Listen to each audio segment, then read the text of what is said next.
Welcome back मेरे प्रिय भाइयों, मेरे प्रिय दोस्तों, मेरे प्रिय विद्यार्थियों, कुछ भी कह सकते हैं। हम लोग मैथमेटिक्स की प्रैक्टिस कर रहे हैं, सीख रहे हैं। मैंने जो मैथमेटिक्स शुरू की है, ध्यान रखिएगा, उसमें मेरा फोकस इस बात पर है कि अगर वो बिगिनर कोई है जिसने अच्छे से कभी मैथ्स नहीं पढ़ी या बिल्कुल भूल गया है, तो उसको बिल्कुल समझ में आना चाहिए, ऐसा मैं सिखाऊंगा। बहुत बेसिक से लेकर के चलेंगे हम लोग धीरे धीरे। और दूसरी चीज है कि अगर मीडियम का कोई इशू है, मैं इंग्लिश हिंदी दोनों मीडियम में लेके चलूंगा। अगर आपको by the way medium change करना हो, हिंदी मीडियम से इंग्लिश मीडियम सीखना है, तो आप समझ सकते हैं, इंग्लिश से हिंदी भी समझ सकते हैं। तो चलिए, मैथ की प्रैक्टिस करने के लिए एक चीज ध्यान रखिए, हमेशा मैथ्स एक ऐसा सब्जेक्ट है जिसको प्रैक्टिस से ही सीखा जा सकता है। आप लोग अपनी नोटबुक निकाल लीजिएगा, पेन निकाल लीजिएगा, मेरे साथ आप प्रैक्टिस करेंगे, चीजों को सीखेंगे। हिंदी इंग्लिश दोनों वर्ड्स का हम इस्तेमाल करेंगे, जिससे आपको, मुझे लगता है, आसानी रहेगी समझने में। परीक्षाओं में बहुत बार ऐसे शब्द आते हैं जिनको हम लोग हिंदी में तो जानते हैं, लेकिन इंग्लिश में लिखा होने से हमें मदद मिल जाती है, तो दोनों लैंग्वेज में बेनिफिट रहेगा। चलिए, आज हम लोग इंटीजर्स पे बात करेंगे। इंटीजर्स और उसमें प्रेडिसेसर सक्सेसर क्या, सबसे पहले भी ये सिखाने वाले हैं। प्रेडिसेसर ये इंग्लिश वर्ड है, इसकी हिंदी होती है पूर्ववर्ती। ध्यान से सुनना भाई, पूर्ववर्ती प्रेडिसेसर, या आप पूर्वगामी। हम लोग पूर्वज जिनको कहते हैं वो प्रेडिसेसर्स है, हमारे पूर्वज। तो प्रेडिसेसर जैसे कभी पूछा जाए या पूर्ववर्ती पूछा जाए, जैसे सपोज करिए कोई पूछे 99 का पूर्ववर्ती क्या है, प्रेडिसेसर क्या है, तो जब भी हम प्रेडिसेसर यानी पूर्ववर्ती बनाना चाहें तो हमें -1 करना होगा उस नंबर में। तो 99 में अगर -1 कर देंगे तो क्या आएगा, जरा बताओ मुझे, 98 आ जाएगा। अगर कहा जाए 5 अंकों की सबसे बड़ी संख्या का पूर्ववर्ती बताइए, तो पहले देखो 5 अंकों की जब भी हम सबसे बड़ी संख्या बनाएंगे तो 999 5 बार लिख देंगे, और इसका हमें पूर्ववर्ती निकालना है। पूर्ववर्ती निकालने का एकदम सिंपल तरीका है कि आप उसमें 1 माइनस कर दीजिए। जब आप 1 माइनस कर देंगे यहां पर, तो ये 8 हो जाएगा, बाद बाकी नंबर ऐसे ही बने रहने वाले हैं। पूर्ववर्ती या प्रेडिसेसर, यही अगर कोई कहा जाए कि 5 अंकों की सबसे छोटी संख्या का पूर्ववर्ती बनाइए, तो जब हम 5 अंकों की सबसे छोटी संख्या बनाएंगे, the minimum number of 5 digits, तो वो क्या होगा, 4 जीरो हो जाएंगे। और एक, जितने अंकों का सबसे छोटी संख्या बनानी हो उसमें 1 लिखने के बाद उसमें से 1 कम करके उतने जीरो रख देना। 5 अंकों की छोटी संख्या तो 4 जीरो होंगे 1 के नीचे। 10 अंकों की बनानी हो तो 1 लिखिए और 9 जीरो रख दीजिए। इसका लेकिन प्रेडिसेसर जब बनाएंगे तो फिर -1 करना होगा। तो देखिए यहाँ पर 0 है तो हम लोग कैरी लेकर के आएंगे यहाँ पर 12 करके, तो ये बन जाएगा 10। 10 से 1 करेंगे तो 9, यहाँ भी 9 छूटा, यहाँ भी 9 छूटा, यहाँ भी 9 छूट गया, तो ये हमारा प्रेडिसेसर हो गया। मुझे लगता है प्रेडिसेसर या पूर्ववर्ती समझ गए। पूर्ववर्ती या प्रेडिसेसर पाने का सिंपल तरीका, जो भी नंबर दिया हो उसमें से 1 माइनस कर दीजिए, ठीक है। जैसे कोई भी नंबर सपोज करिए 778 है, ये इतना, इसका पूर्वगामी पता करना है या पूर्ववर्ती पता करना, तो 1 कम कर दो तो 777 हो जाएगा। ये तो हमने आपको प्रेडिसेसर की बात कर दी। अभी एक दूसरा वर्ड इसी का काउंटर है जिसको हम लोग बोलते हैं सक्सेसर। अब हम बात करेंगे सक्सेसर की, बात करेंगे। सक्सेसर को हम लोग अनुगामी, अनुवर्ती या उत्तरगामी ऐसे कुछ कह सकते हैं। अनुवर्ती, फिलहाल एक शब्द हमने उठा लिया, अनुवर्ती यानी बाद में आने वाला। अनुवर्ती मतलब होता है ठीक बाद में आने वाला। तो हम लोग अपने ध्यान रखिएगा, हमारे बाद जो पीढ़ी आती है उसको हम लोग बोलते हैं सक्सेसर। क्या बोलते हैं, सक्सेसर। किसी भी नंबर का अनुवर्ती पता करना है तो उसमें +1 करना है तुम्हें। पूर्ववर्ती के लिए क्या करते हैं, -1, और अनुवर्ती के लिए, सक्सेसर के लिए हम लोग +1 करते हैं। जैसे सपोज करिएगा आपको 1000 दिया जाए और कहा जाए इसका अनुवर्ती ज्ञात कीजिए, तो क्या हो जाएगा, 1 प्लस कर देंगे तो 1001। जैसे लिखा हो 9999, इसका आप अनुवर्ती ज्ञात कीजिए, तो 1 जोड़ दीजिए भाई, ये 10 हो गया, फिर ये 10 हो गया, फिर ये 10 हो गया, फिर ये 10 हो गया। तो ये अनुवर्ती। अनुवर्ती में क्या करेंगे, 1 हम लोग बढ़ा देते हैं या जोड़ देते हैं। चलिए अगली स्टेज पे चलते हैं। धीरे धीरे चीजों को हम लोग आगे बढ़ा रहे हैं। बात कर रहे हैं हम लोग इंटीजर्स की। इंटीजर्स को हम लोग पूर्णांक कहते हैं, ध्यान रखना भैया जी। इंटीजर्स की हिंदी क्या है? पूर्णांक। हम दोनों लैंग्वेज वालों को सिखाने की कोशिश कर रहे हैं।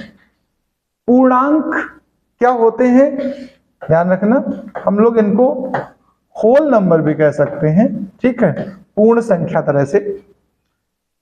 जब आपने कभी नंबर सिस्टम पढ़ा हो तो ध्यान रखना ऐसे 0 होता है, फिर हम लोग आगे 1 2 3 4 कितने तक भी जा सकते हैं, 1 2 3 4 5 6, ये संख्या रेखा कहलाती है। -1 -2 -3 -4 ऐसे, ये संख्या रेखा है। संख्या रेखा में जो नंबर्स लिखे जाते हैं इन्हीं को हम लोग इंटीजर्स कहते हैं, ठीक है। इंटीजर्स को हम दो कैटेगरी में डिवाइड करने वाले हैं, एक होता है निगेटिव और एक होता है पॉजिटिव इंटीजर। तो चलिए हम लोग इंटीजर्स के टाइप्स यानी तरीका सीखते हैं। इंटीजर्स की जो कैटेगरी है ध्यान रखिएगा, उसमें सबसे पहली कैटेगरी मैंने उठाई है पॉजिटिव इंटीजर, धन पूर्णांक कहते हैं। देखो धन पूर्णांक, ये धन पूर्णांक मतलब क्या है? पॉजिटिव इंटीजर्स जैसे प्लस में जो नंबर होते हैं 1 2 3 4 ऐसे, और कहां तक? अनंत तक। आप कितना भी लिख सकते हो इसको। तो सबसे छोटा अगर आपसे पूछा जाए धन पूर्णांक तो आप क्या कहेंगे? 1। एक जो है वो सबसे छोटा धन पूर्णांक है।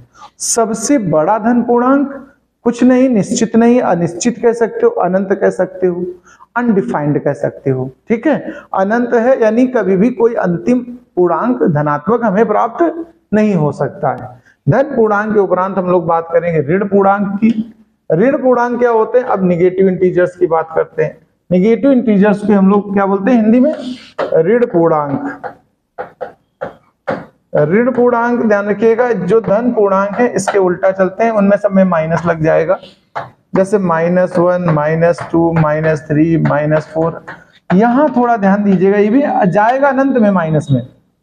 लेकिन अगर आपसे पूछा जाए सबसे बड़ा ऋण पूर्णांक, ध्यान रखना सबसे बड़ा धन पूर्णांक कोई नहीं होता है, लेकिन अगर सबसे बड़ा ऋण पूर्णांक पूछ दिया जाए तो यहां आप गौर करना, सबसे बड़ा ऋण पूर्णांक क्या है? -1। यहां सबसे छोटा निगेटिव इंटीजर नहीं होता है, वो इन अनंत ही माइनस में होता है। तो कहने का मतलब सबसे बड़ा अगर ऋण पूर्णांक पूछा जाता है तो -1 है, क्योंकि माइनस में जितना नंबर देखने में बड़ा लगता है वास्तव में वो उतना छोटा होता है। माइनस मतलब ऋण, ऋण मतलब आपने लोन लिया, ज्यादा लोन लेकर के देखने में भले आप धनी दिख रहे हो लेकिन वास्तव में आप कम वैल्यू वाले हैं। तो यहां पर थोड़ा ध्यान देना है खाली कि सबसे बड़ा ऋण पूर्णांक हमारा क्या रहेगा? -1। और सबसे बड़ा ऋण पूर्णांक नहीं निश्चित है, सबसे बड़ा ऋण पूर्णांक निश्चित नहीं है। एक और पूर्णांक से रिलेटेड बात है, जरा सुन लीजिए, ये भी अच्छी चीज है।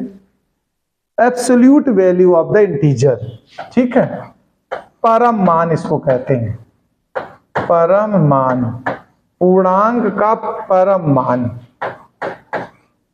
पूर्णांक का परम श्रेष्ठ, कुछ भी कह सकते हो।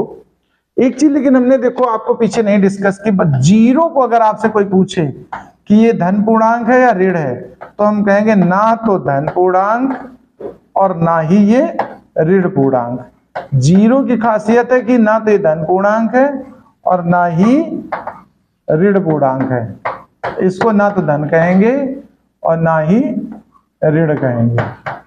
तो जीरो ना तो धन पूर्णांक है ना ही ऋण पूर्णांक है। बात परम मान की आई। परम मान के लिए हम लोग ध्यान रखिएगा, कोई भी संख्या हमें दी होगी दोनों तरफ हम लोग ये चिन्ह बना देंगे, इसको मॉड कहते हैं। अगर हम ऐसे बनाते तो परम मान यानी ये हमेशा धनात्मक ही लिखा जाएगा। जैसे उदाहरण से समझना, अगर मान लीजिए हमने लिख दिया 5 और दोनों तरफ ये निशान बना दिया तो इसका मतलब 5 है, लेकिन अगर इसके अंदर ऋण 5 लिखा हो और निशान ऐसे बने हो तो इसका मतलब भी धन 5 ही है। यहाँ मॉड लगाने का मतलब, एब्सोल्यूट लगाने का मतलब, परम मान बनाने का मतलब होता है अंदर भले ही देखने में माइनस लिखा हो लेकिन जब इसको ओपन करेंगे तो वो वैल्यू हमेशा ध्यान रखना पॉजिटिव ओपन होगी, प्लस में ही लिखेंगे। परम मान में करेंगे क्या, आप अंदर भले माइनस हो लेकिन ओपन करके उसको क्या लिखेंगे, प्लस में। जैसे कहने का मतलब अगर मान लीजिए कहीं लिखा हो ऋण 11 बराबर आगे पूछ दिया जाए तो आप क्या आंसर देंगे, धन का 11। ये मॉड के अंदर की वैल्यू पॉजिटिव हो या निगेटिव हो, मॉड खुलने के बाद जो आंसर बचता है वो हमेशा पॉजिटिव बचता है। इसी को परम मान या एब्सोल्यूट वैल्यू ऑफ इंटीजर कहते हैं, ध्यान रखिएगा, पूर्णांक का परम मान। अगले स्टेज पे आते हैं, एक एक चीज समझते जाना, बहुत इंटरेस्टिंग चीजें होने वाली हैं पूर्णांक से संबंधित। हम बात करते हैं properties of addition of integers, पूर्णांकों के योग के प्रगुण या गुण कह सकते हो, पूर्णांकों के योगात्मक या जोड़, कुछ भी कह सकते हो, योगात्मक प्रगुण। ये क्या है, जरा इस पे बात करें। बढ़िया चीज है, सीखिएगा। बिल्कुल हम प्रयास करेंगे कि छोटी छोटी चीज आपके सामने रखें, आपको एक्सप्लेन करें, आपका समय बर्बाद ना करें, अच्छी चीजें सिखाएं जिससे आपकी मैथ्स की समझ विकसित हो सके। पूर्णांकों के योगात्मक प्रगुण या इंटीजर्स की एडिटिव प्रॉपर्टीज कई तरह की हैं। यहाँ पर मतलब जोड़ेंगे, जैसे देखिए अगर कोई पूर्णांक है, चाहे वो धन हो चाहे ऋण हो, उनको आपस में जोड़ लो। 5 और 7 को अगर आपने जोड़ दिया तो क्या मिलने वाला है, 12। ये क्या पूर्णांक से बाहर की कोई संख्या आ गई क्या, पूर्णांक ही तो है। तो ध्यान रखिएगा, अगर दो पूर्णांक कभी जोड़े जाते हैं तो जो आंसर आता है वो भी कैसा होता है, एक पूर्णांक ही होता है। यानी एक प्रॉपर्टी यही बनने वाली है, पूर्णांक धन पूर्णांक अगर, यानी दो पूर्णांक या दो से ज्यादा पूर्णांक कभी जोड़े जाएं तो जो आंसर प्राप्त होता है वो भी पूर्णांक ही प्राप्त होता है। अब अगर कभी इस तरह की बात की जाए कि पूर्णांक को जोड़ने से जो पूर्णांक प्राप्त होता है, तो यह प्रॉपर्टी कौन सी है, तो इस प्रॉपर्टी का नाम होता है क्लोजर प्रॉपर्टी। क्या बोलते हैं इसको, क्लोजर प्रॉपर्टी। ये ध्यान रखिएगा, यानी कहने का मतलब उसी के अंदर समाहित प्रॉपर्टी। तो पूर्णांकों को अगर जोड़ा जाए तो हमेशा सदैव पूर्णांक आएगा। जैसे -7 और +12 कर दो तो भले ही एक ऋण पूर्णांक है और एक धन पूर्णांक है, लेकिन जो आंसर बनेगा वो क्या बनेगा बताओ, धन का 5। क्या ये पूर्णांक नहीं है क्या बताओ, तो ये भी पूर्णांक है। तो दो पूर्णांक अगर आपस में जोड़े गए हैं, भले एक धन और एक ऋण हो, आंसर जो बनेगा वो पूर्णांक संख्या ही बनती है। इस तरह की प्रॉपर्टी को हम लोग क्या बोलते हैं, क्लोजर प्रॉपर्टी कहते हैं। ये ध्यान रखिएगा। अगली प्रॉपर्टी पे हम आते हैं, क्लोजर के आगे कम्यूटेटिव प्रॉपर्टी की बात करते हैं। ठीक है भाई, देखिए हम लोग क्लोजर प्रॉपर्टी का हिंदी रह गया तो इसको संवृत या समृद्धि कहते हैं। हिंदी थोड़ा सा क्लिष्ट हो जाती है लेकिन सीखना है। समृत या समृद्धि, समृत या समृद्धि कह सकते हो, क्लोजर है हिंदी में समृत प्रगुण।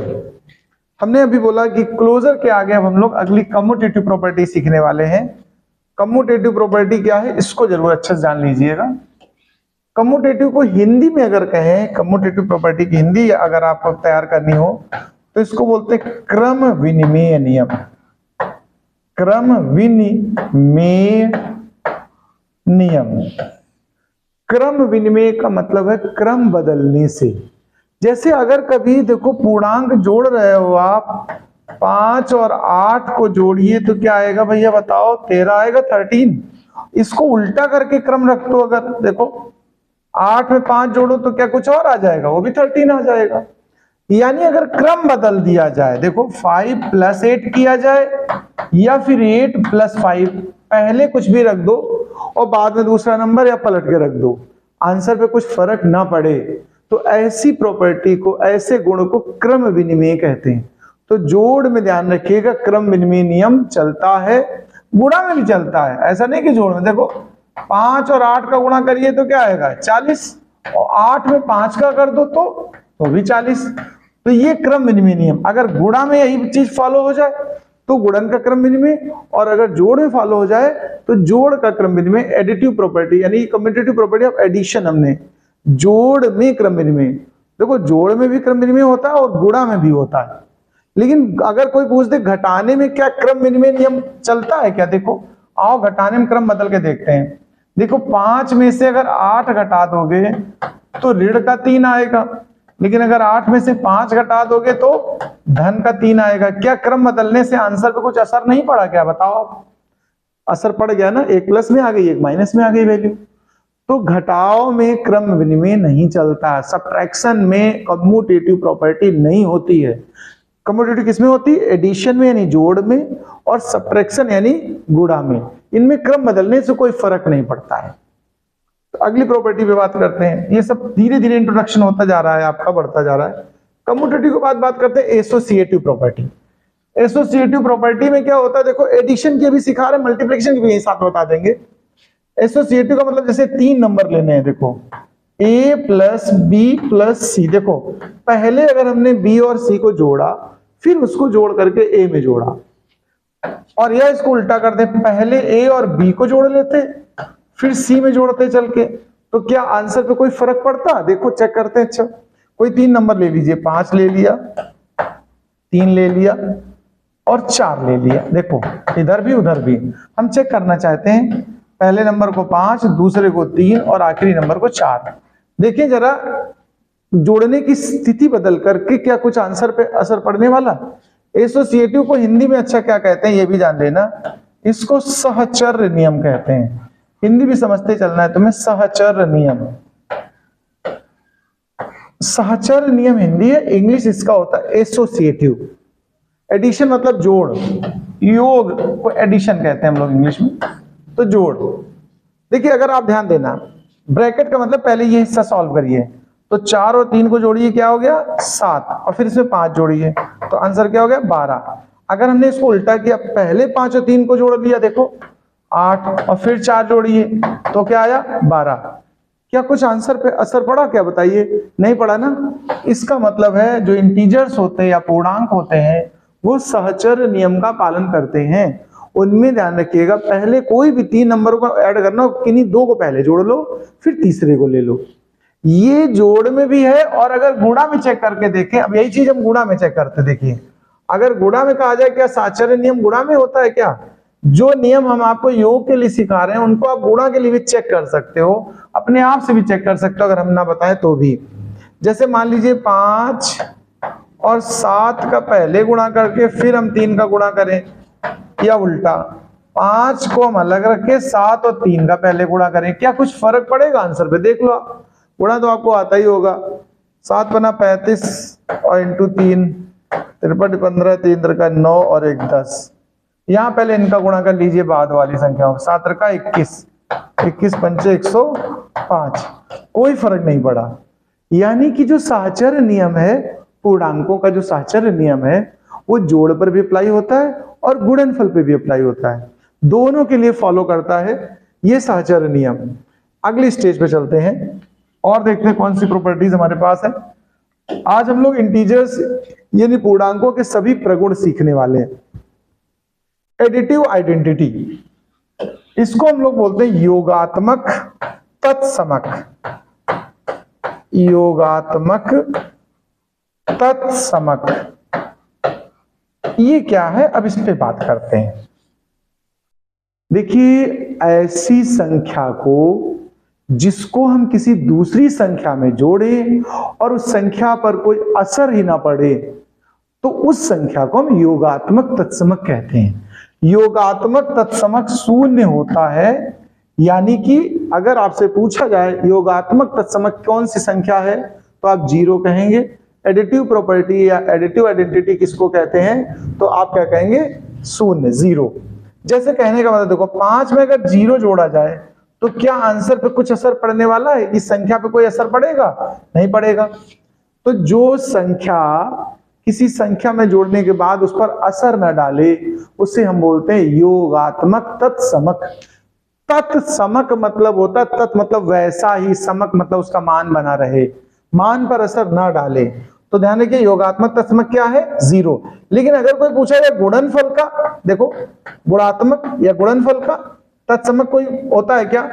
गुणात्मक तत्समक अगर कोई पूछ दे आपसे, यानी कहने का मतलब इसको बोलते हैं मल्टीप्लिकेटिव आइडेंटिटी। वो एडिटिव है, ये मल्टीप्लिकेटिव आइडेंटिटी। अगर आपसे पूछ दिया जाए कोई कि मल्टीप्लिकेटिव आइडेंटिटी क्या होती है, तो आप बताइएगा 1 होता है। क्या होता है मल्टीप्लिकेटिव आइडेंटिटी? 1।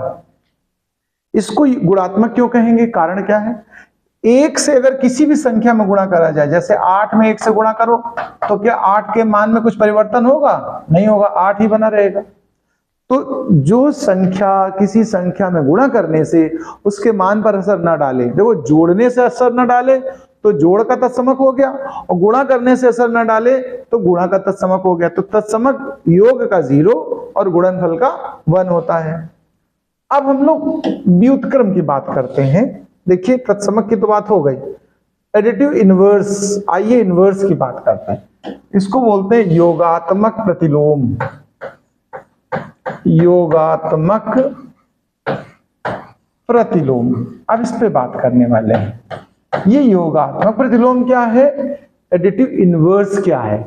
देखिए जो ध्यान रखिए, आपने जो तत्समक सीखा आइडेंटिटी और प्रतिलोम, इनमें आपस में संबंध है। अगर किसी संख्या में कोई ऐसी संख्या जोड़ दी जाए कि जोड़ने के बाद शून्य मिल जाए तो वो उसका योगात्मक तत्समक है। कैसे? देखो 5 में क्या जोड़ दें कि आंसर 0 हो जाए, तो आप पूछोगे जोड़ दें, एक्चुअल में जोड़ नहीं दे, घटा दें। क्या जोड़ दें? -5। तो 5 में क्या जोड़ा मैंने? -5, तो आंसर क्या आया? 0। तो 5 का अगर आपसे पूछा जाए एडिटिव इनवर्स, एडिटिव इनवर्स मतलब योगात्मक प्रतिलोम, एडिटिव इनवर्स योगात्मक प्रतिलोम अगर पूछा जाए 5 का, तो आप क्या कहेंगे? -5। अगर कोई पूछ दे 7 का बताओ, तो आप क्या कहेंगे? -7। अगर कोई पूछ दे 1/4 का बताओ, तो -1/4। मतलब जो भी संख्या है उसका अगर आपसे पूछा जाए योगात्मक प्रतिलोम, तो उसी संख्या में माइनस लगा दो बस। क्यों? क्योंकि माइनस वाली वही संख्या जब उसमें मिलेगी तो आंसर क्या बना देगी? 0 बना देगी। यही हम लोग गुणा के लिए भी चेक कर सकते हैं। देखो गुणा में अगर पूछा जाए यही सेम चीज, गुणा में पूछा जाए, जैसे योगात्मक प्रतिलोम सीखा, ऐसे हम लोग गुणा का प्रतिलोम अगर सीखना चाहें, गुणात्मक व्युत्क्रम या गुणात्मक प्रतिलोम। देखो गुणा का प्रतिलोम ध्यान रखिएगा, तो क्या गुणात्मक प्रतिलोम कैसे मिलेगा? देखो तो हम कहेंगे जब जोड़ने पर हमें कोई संख्या आपस में 0 दे रही, यानी कि एडिटिव आइडेंटिटी दे रही थी, तो वो प्रतिलोम था।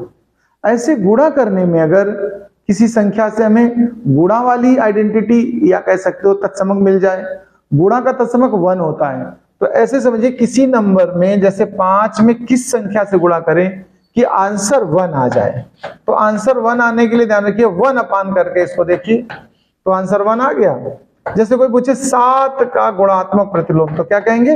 1/7। ध्यान रखना। तो हम लोग कोई भी संख्या का जब हम प्रतिलोम निकालें गुणात्मक वाला, गुणा वाला, तो उसको 1 अपान कर दें। जैसे एक और देखिए, कोई पूछे x का गुणात्मक प्रतिलोम, देखो x हमने ऐसे अलजेब्रा में ले लिया, x का गुणात्मक प्रतिलोम, तो जब x का गुणात्मक प्रतिलोम निकालेंगे आप तो हो जाएगा 1/x। ध्यान रखिएगा, यानी कोई भी संख्या हो, अगर उल्टा दिया हो, मान लो जैसे पूछ दिया जाए 1/13 का गुणात्मक प्रतिलोम, ऐसे पूछ दिया जाए 1/13 का गुणात्मक प्रतिलोम, तो पलटना होता है। अगर संख्या केवल ऊपर थी तो पलट गया, 1 अपान कर दिया, 1 अपान में अगर संख्या है तो पलट के लिख दोगे 13, बस सीधी सी बात है। तो ये मैंने आपको गुणात्मक प्रतिलोम, देखिए ये सब चीजें नोट करते रहिएगा, 1-2 बार पढ़िएगा, फिर जब हम प्रैक्टिस के क्वेश्चंस देंगे तब आप इनका वहां इस्तेमाल करिएगा। ये हमने आपको एक तरीके से इंटीजर या पूर्णांक सिखाए, इनकी प्रैक्टिस के क्वेश्चंस हम लोग अगले दिन किसी वीडियो में डालेंगे, तब आप इसकी प्रैक्टिस करिएगा। तब तक के लिए नमस्कार, जुड़े रहिए मेरे साथ, अगले दिन अगले टॉपिक के साथ उपस्थित होंगे। जय हिंद, जय भारत।